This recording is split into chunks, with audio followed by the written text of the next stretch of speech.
ido pisando todos los terrenos que rodean a un mismo elemento, que es la imagen y la cultura de la imagen en movimiento en particular.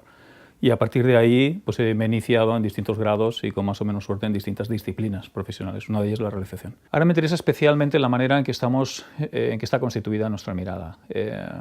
Y en este sentido me interesa recorrer, estoy constantemente paseando ahora desde el 19 hasta ahora, la manera en que distintos agentes y fenómenos han ido configurando a lo que somos ahora. Que respecto a hace solo unos pocos años, pues ahora como votantes, consumidores, ciudadanos y espectadores, somos realmente un mismo ente, se nos dirigen todos los involucrados en estas disciplinas, se nos dirigen casi con las mismas estrategias y se dirigen a un espectador que ya está educado, que conoce las estrategias o parte de ellas, de muchos de ellos, y que incluso se le invita a participar constantemente, a decir a estos agentes cómo prefiero que se dirijan a mí y que me seduzcan, ¿no? Y con qué herramientas. Es la idea en que ha evolucionado el espacio del museo, la sala cinematográfica y las grandes áreas comerciales. Estos tres espacios que marcan al ciudadano del siglo XIX hacia el XX y el XXI, pues la evolución de ellos nos dice muchísimo sobre cómo se ha configurado nuestra atención y cómo, por tanto, se nos están dirigiendo cada vez que se nos quiere vender algo, ¿no?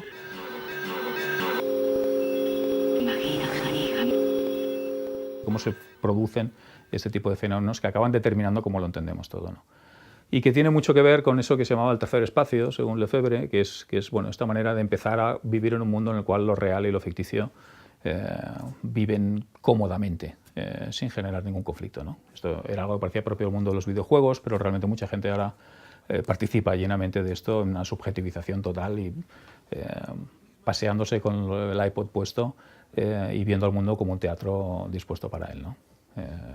Y la comodidad con la que se ha introducido finalmente, hay que decirlo siempre, en la espuma del mundo, ¿no? En algunas ciudades occidentales, pero bueno, empieza a ser un entorno enorme en el cual ahora se añadirán un montón de capitales asiáticas también. Esta manera de poder percibir y disfrutar la experiencia de la vida, pues me parece lo bastante disturbing como para que sea también muy atractiva, ¿no?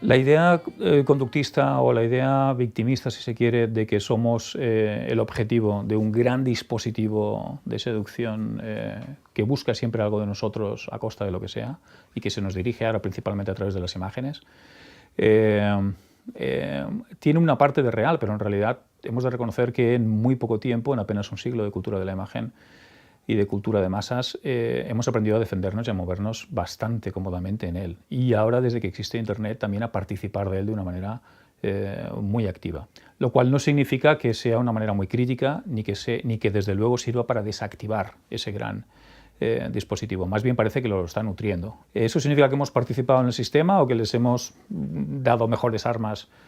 No lo sé. Creo desde luego que es pronto para saber exactamente en qué manera. Desde luego lo que es seguro es que no se va a desactivar este sistema. Vamos a participar en él de una manera que nos parecerá más cómoda. Pero en cualquier caso, la única solución a todo este sistema no parece que vaya a pasar por restar poder a los anunciantes, sea cual sea el producto que vendan, sino realmente aprender a hacer menos caso de toda esta lluvia promocional y de estímulos visuales que nos va llegando, ¿no? Y creo que en ese sentido se ha producido en muy pocos años una gran educación sobre este tema. Desde luego no desde las escuelas, es decir, la gente se aprende a buscar la vida como puede y es sorprendente que se esté hablando de clases y se discuta sobre cuál es la asignatura de ciudadanía y en esta no conste jamás cómo protegerse de todo el media que nos llega y que nos llueve, perdón la redundancia, en el media landscape, ¿no? En este paisaje puramente mediático en el que vivimos. Pero bueno, yo no soy demasiado victimista en ese sentido. Creo que la gente, como yo, pues tiene la posibilidad de crear defensas y con un poco de curiosidad, un mínimo aprendizaje que te aprenda a protegerte. Niveles de pensamiento que vengan de otros, pero porque no hay nada más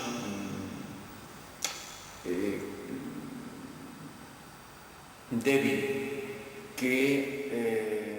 Bueno, ahora hay quien empieza a postular una cierta desconexión, ¿no? Este Tim Ferriss, este personaje que ha hecho fortuna precisamente hablando de que hay que empezar a practicar la ignorancia selectiva, hay que desconectarse y desconectar los aparatos, porque si no, perfectamente podríamos ser tan solo un receptor de imágenes y propuestas y estímulos que formulen los demás, ¿no? Let me show you how it's done, in case you want to try. De todos modos, el problema de la televisión es el dispositivo, es el sofá, el aparato que está delante del sofá, la sala a media luz y el hecho de que la veamos después de llegar del trabajo. Eso condiciona infinitamente más los contenidos, no ya los contenidos, la manera de ver cualquier cosa que nos pongan delante que los contenidos en sí mismos, ¿no?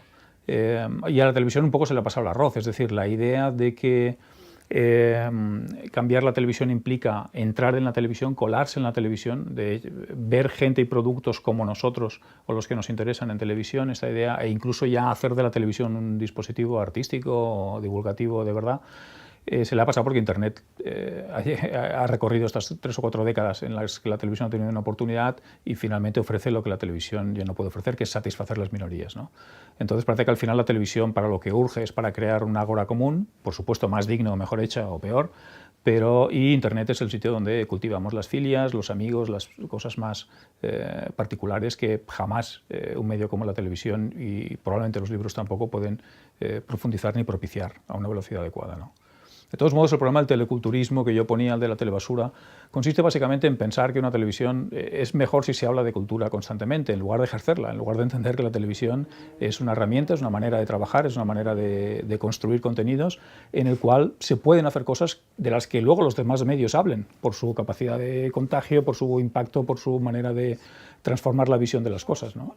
En lugar de eso, parece que las televisiones, cuando les entra un cierto complejo de telebasurismo, lo que hacen es empezar a colocar programas de agenda cultural, en los cuales hablan de exposiciones, hablan de piezas de teatro. En definitiva, no hace más que recalcar lo difícil que es a veces desde un medio abordar otro, pero sobre todo desde el concepto de seducción. O sea, es muy difícil que resulte atractiva la descripción de una pieza de teatro desde la televisión.